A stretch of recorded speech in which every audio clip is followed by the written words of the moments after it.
नमस्कार विद्यार्थियों, वेद व्यास क्लासेस में आपका स्वागत है। बाल विकास के अध्ययन की जो विधियां पढ़ी थी यहाँ तक हम पढ़ चुके हैं। टोटल रिकॉल यहाँ दे रखा है, इसको पढ़ेंगे। आज क्या क्या पढ़ने वाले हैं ये मैं आपको दिखा रहा हूँ, इनको भी पढ़ेंगे और कुछ प्रमुख जो मनोवैज्ञानिक हैं उनको पढ़ेंगे। जैसा आप देख पा रहे होंगे, इनसे संबंधित जो प्रश्न बने हैं जो परीक्षाओं में आए हैं वो यहाँ दे रखे हैं।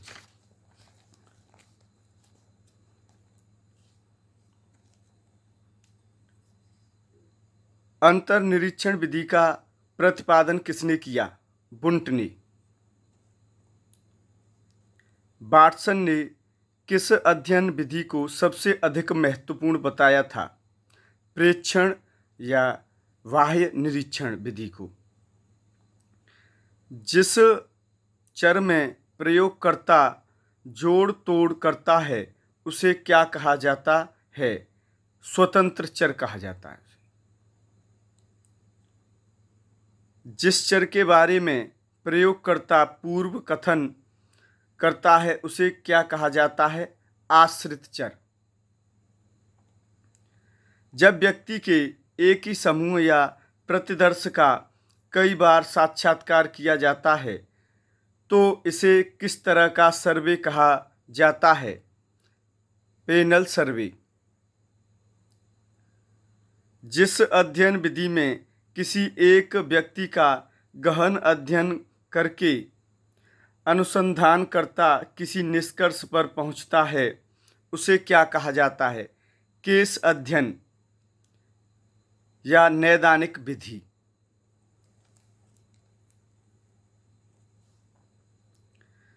जब पॉइंट नंबर 7 है, जब मनोवैज्ञानिक अध्ययन का आधार दो चरों के बीच सहसंबंध होता है तो उसे क्या कहा जाता है? सहसंबंधात्मक विधि। 8वां पॉइंट, जिस प्रेक्षण में प्राणियों के व्यवहारों का अध्ययन उसके स्वाभाविक परिस्थिति में किया जाता है उसे किस तरह का प्रेक्षण कहा जाता है? प्रकृतिवादी। मध्यवर्ती उस चर को कहा जाता है जो स्वतंत्र चर तथा आश्रित चर के बीच में आता है। विश्वसनीयता में परीक्षण प्राप्तांकों में संगतता होती है। जिस चर को प्रयोगकर्ता प्रयोग के दौरान नियंत्रित रखता है उसे बहिरंग चर कहा जाता है।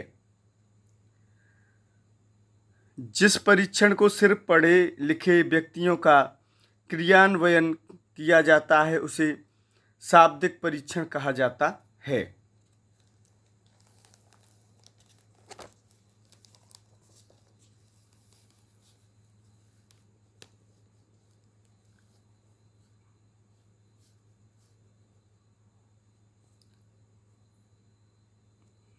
पॉइंट नंबर 13, जिस परीक्षण में मूर्त वस्तुओं चीज़ों का परीक्षण के एकांशों के रूप में उपयोग किया जाता है उसे निष्पादन परीक्षण कहा जाता है।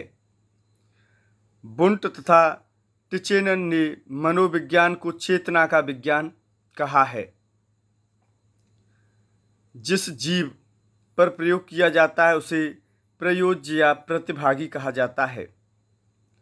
चर व्यक्ति के वैसे गुण को कहा जाता है जिसे मापा जा सकता है तथा जो परिणात्मक रूप में परिवर्तित हो सके।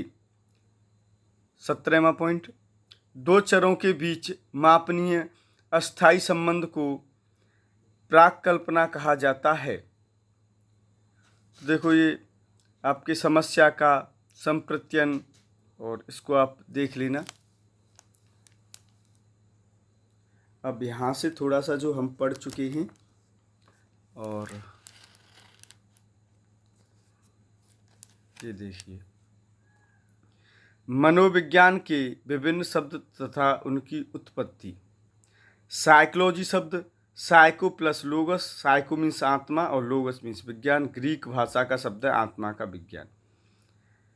एजुकेशन, एडुकेयर लैटिन भाषा का है उठाना या शिक्षित करना है। शिक्षा, शिच धातु जो संस्कृत की है और संस्कृत से बना है।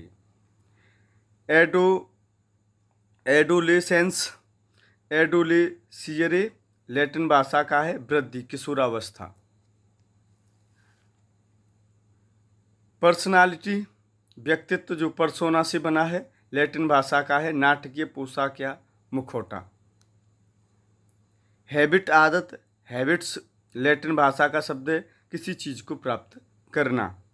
इंटरेस्ट, रुचि लैटिन भाषा का यह संबंधित है या अंतर करना।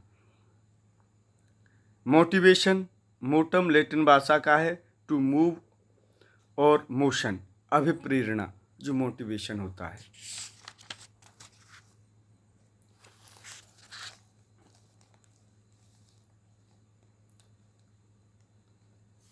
अब देखिए मनोविज्ञान की अध्ययन विधियां, प्रवर्तक और विशेष अंतर्दर्शन विधि, विलियम वुंट तथा शिष्य टिचनर, जर्मनी। शाब्दिक अर्थ है अंदर देखना या अंदर की क्रियाओं को देखना। अंतःकरण, मन का निरीक्षण एवं विश्लेषण कर विचारों, भावनाओं एवं कल्पनाओं का निरीक्षण एवं विश्लेषण करता है। मनोविज्ञान की सबसे प्राचीनतम विधि है। इस विधि को आत्मनिरीक्षण विधि भी कहा जाता है क्योंकि व्यक्ति स्वयं अपनी मानसिक क्रियाओं का अध्ययन करता है।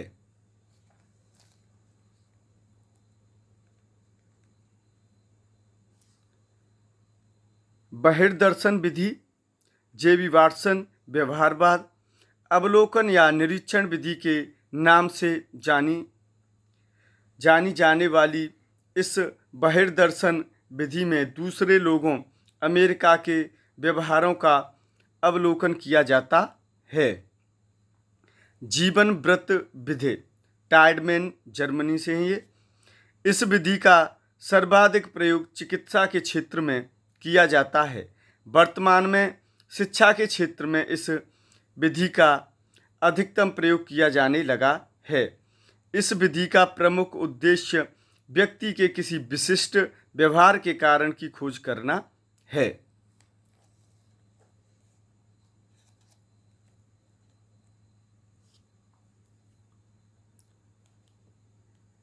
मनोविश्लेषणात्मक विधि, सिगमंड फ्रायड, ऑस्ट्रिया। यहाँ से प्रश्न बनता है। इस विधि में व्यक्ति के अचेतन मन का अध्ययन किया जाता है। प्रश्नावली विधि, वुडवर्थ, अमेरिका। इस विधि का उपयोग एक ही समस्या संबंध में विभिन्न व्यक्तियों के विचार जानने के लिए किया जाता है।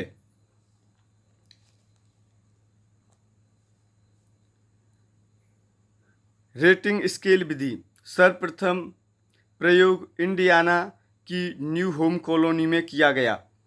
इस विधि में व्यक्ति के व्यवहार एवं विशिष्ट गुणों का मूल्यांकन उसके संपर्क में आने वाले व्यक्तियों से उनके विचार लेकर किया जाता है।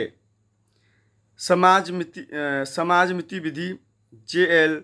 मोरेनो। यह एक नवीनतम विधि है जिसका प्रयोग समाज मनोविज्ञान में किया जाता है। प्रयोगात्मक विधि, विलियम वुंट। इस विधि में चरों या घटनाओं के मध्य संबंधों का पता लगाया जाता है। नेक्स्ट देखते हैं विद्यार्थियों।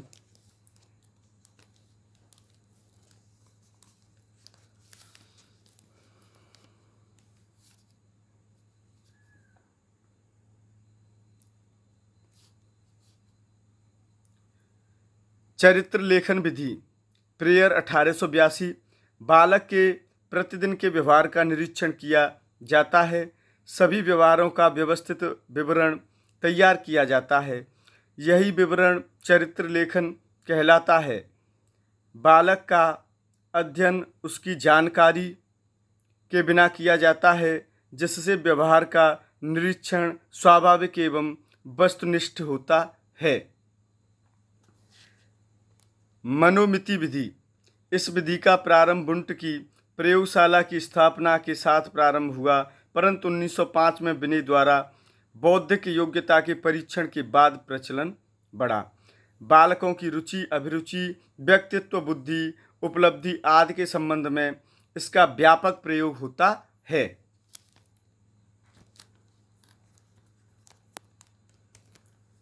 नेक्स्ट देखिए साक्षात्कार विधि।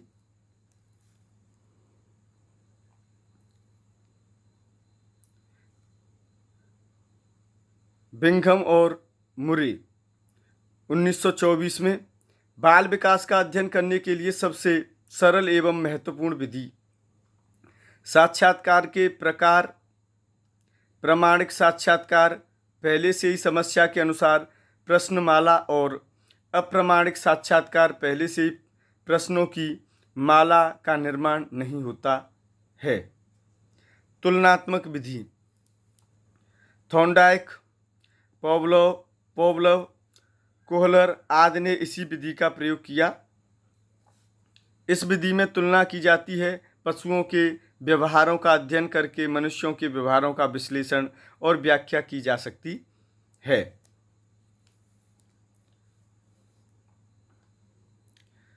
समकालीन विधि।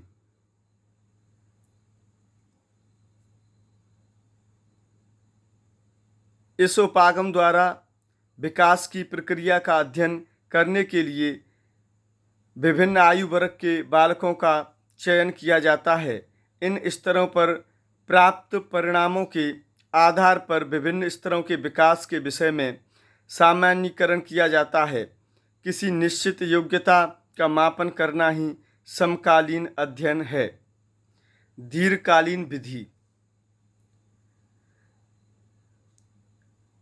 इस प्रणाली में विभिन्न अवस्थाओं के अलग अलग समूहों का चयन नहीं होता, बल्कि एक ही बालक का विभिन्न अवस्थाओं में अध्ययन किया जाता है, इसलिए इसमें समय अधिक लगता है।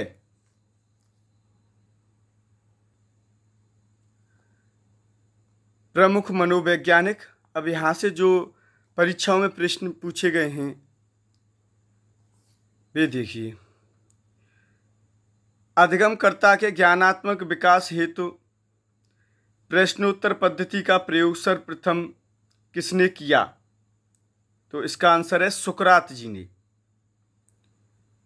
किंडरगार्टन प्रत्यय का निर्माण किसके द्वारा किया गया?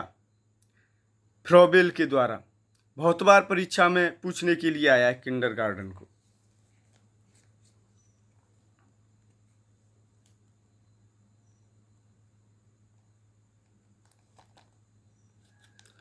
नेक्स्ट देखिए, खाली जगह पहले से तीसरा प्रश्न है।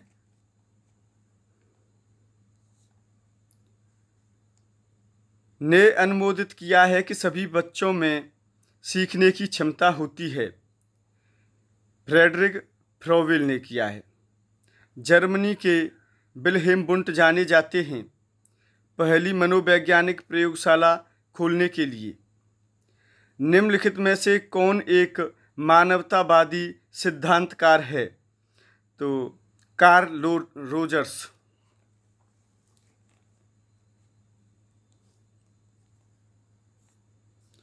एक राष्ट्र के विद्यालय उसके जीवन के अंग हैं जिनका विशेष कार्य है उसकी आध्यात्मिक शक्ति दृढ़ बनाना, उसकी ऐतिहासिक निरंतरता को बनाए रखना, उसकी भूतकाल की सफलताओं को सुरक्षित रखना और उसके भविष्य की गारंटी करना। उक्त कथन किसके द्वारा किया गया है, कहा गया है? तो टीपी नन के द्वारा। परिभाषा है, आई है आरपीएससी स्कूल लेक्चर में आई है कॉमर्स के लिए।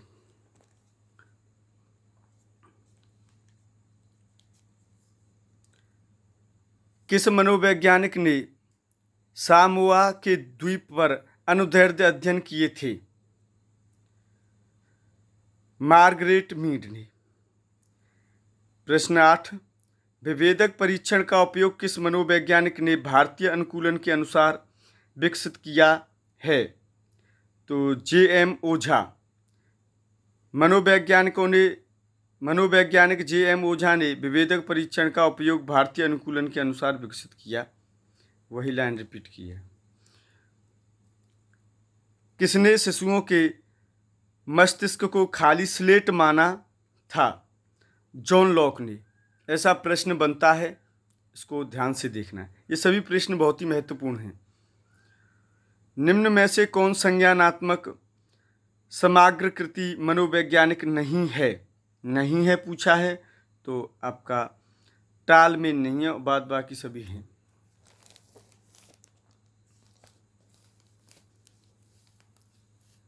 यहाँ निम्न में से कौन सा युग्म सही है? सही है, देखो यहाँ ध्यान रखना है। तो अनुभवजन्य अधिगम कार्ल रोजर्स। सामाजिक अधिगम बंडरा, यहाँ से प्रश्न बनता है। अंतर्दृष्टिपूर्ण अधिगम कोहलर और आसुबेल या ऊसुबेल दे रखा है इसमें तो, के अनुसार सीखने के 4 प्रकार। प्रश्न संख्या 12, किसने मिसो सिस्टम को वर्णित किया कि किस प्रकार बच्चे के माइक्रो सिस्टम के विभिन्न भाग एक साथ बच्चे के स्केल के लिए कार्य करते हैं? चौथा है आपका आंसर इसका ब्रोन फेन बिन्नर। मनोविज्ञान को व्यवहार का विज्ञान मानने वाले मनोवैज्ञानिक हैं तो वाटसन हैं। मूल प्रवृत्ति सिद्धांत के जनक कौन थे? तो मैकडूगल थे। कार्ल रोजर्स के द्वारा प्रस्तावित सिद्धांत यह है, कौन सा है? अनुभवात्मक अधिगम सिद्धांत। तो विद्यार्थियों, आज के लिए बस इतना ही। सभी विद्यार्थियों के लिए बहुत बहुत धन्यवाद।